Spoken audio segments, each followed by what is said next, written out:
Hi, welcome to one India. First of all थोड़ा सा ये बताइएगा, ये खेलो इंडिया विंटर गेम्स का जो कश्मीर लेग जो है, गुलमर्ग लेग जो है, अब तक का इसमें आपको कैसा रिस्पांस लगा है? ओवरऑल आपके थॉट्स क्या हैं? Well, thank you. It's the fifth edition of Winter Games Khelo India जो गुलमर्ग में हो रहा है जी। तो ओवरऑल रिस्पांस बहुत से स्टेट से बहुत अच्छा आया। महाराष्ट्र जैसी स्टेट से जहां बर्फ नहीं होती है, या बाकी स्टेट से भी overall the response was really nice. Okay, इस साल क्या अलग लग रहा है खेलो इंडिया में विंटर गेम्स में जो पिछले एडिशंस में नहीं था? थोड़ा उसके बारे में। स्टेप बाय स्टेप चीज़ें डेवलप होती हैं, step by step you introduce new things, step by step चीज़ें इम्प्रूव हो रही हैं। लास्ट ईयर जो कहीं पे अगर कुछ लूप होल्स थे उन पे वर्कआउट हुआ, उन चीज़ों पे अच्छा से काम हुआ।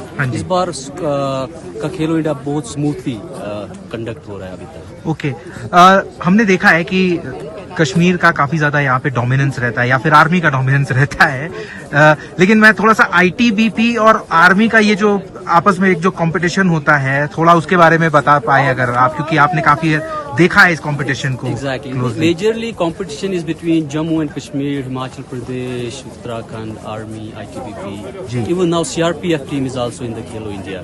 Okay. ऐसा नहीं है कि बाकी स्टेट्स का इसमें परफॉर्मेंस नहीं है। As I earlier mentioned कि जो क्रॉस कंट्री की वुमेन्स टीम है उसमें एक गोल्ड मेडलिस्ट जो है वो कर्नाटका से है। So that means ऐसा कुछ डोमिनेंस नहीं है, बट हाँ लकीली स्नोबोर्डिंग में इस साल जम्मू कश्मीर का ही डोमिनेंस रहा।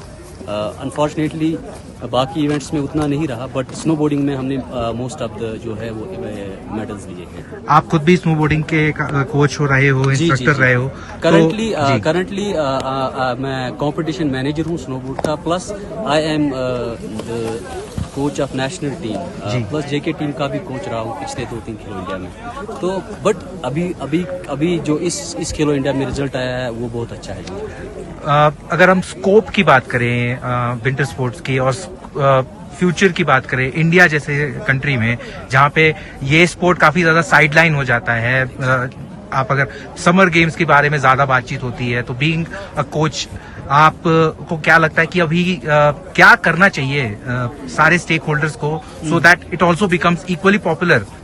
To be very honest, इस पे we need to work a lot because we do things very basic standard हिसाब से जो मैंने इंटरनेशनली देखा है।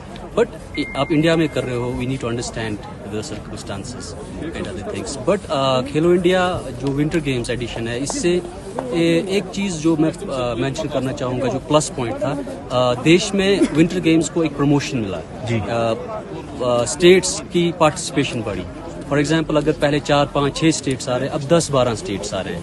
तो डेफिनेटली स्कोप वाइज अगर आप स्टेट्स को इन्वॉल्व कर रहे हो, you get the national team, then you get the cream athletes from your national team, वही आपको इंटरनेशनली रिप्रेजेंट करते हैं। ओके, अगर हम बात करें जो इंफ्रास्ट्रक्चर है, क्योंकि अभी भी ये इस बार का भी जो खेलो इंडिया विंटर गेम्स होना था, वो क्योंकि बर्फबारी ठीक से नहीं हुई थी, स्नोफॉल ठीक नहीं हुआ था, तो उसे पोस्टपोन करना गया था।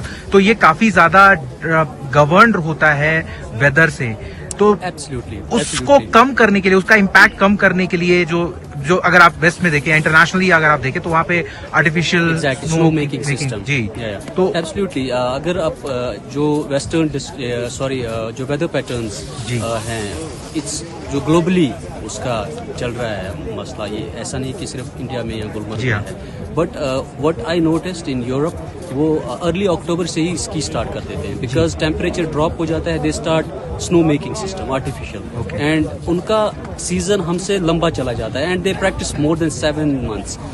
उसके हिसाब से they get better results internationally. यहाँ इंफ्रास्ट्रक्चर वाइज अभी बहुत काम करने की जरूरत है, so it will take a lot of time us to reach there, but if we'll still fix our basics here, I think we will get some better results internationally.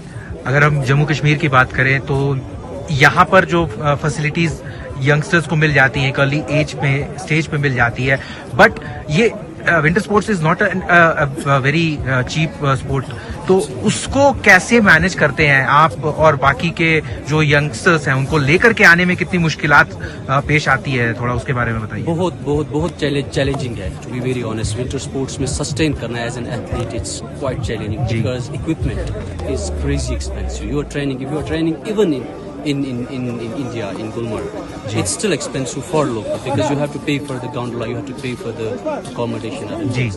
And unfortunately, government side से they are not उतना serious अभी winter sports को लेके, but hopefully चीज़ें improve हो, hopefully हमारा infrastructure improve हो, hopefully हमें सपोर्ट मिले, स्पॉन्सरशिप्स मिले हमारे एथलीट्स को।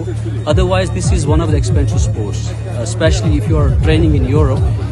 मिनिमम आपका 20-25,000 डेली ट्रेनिंग चला जाता है, योर लिफ्ट टू ट्रेनर। तो you can imagine spending 2 months 3 months there training में, how expensive this sport is.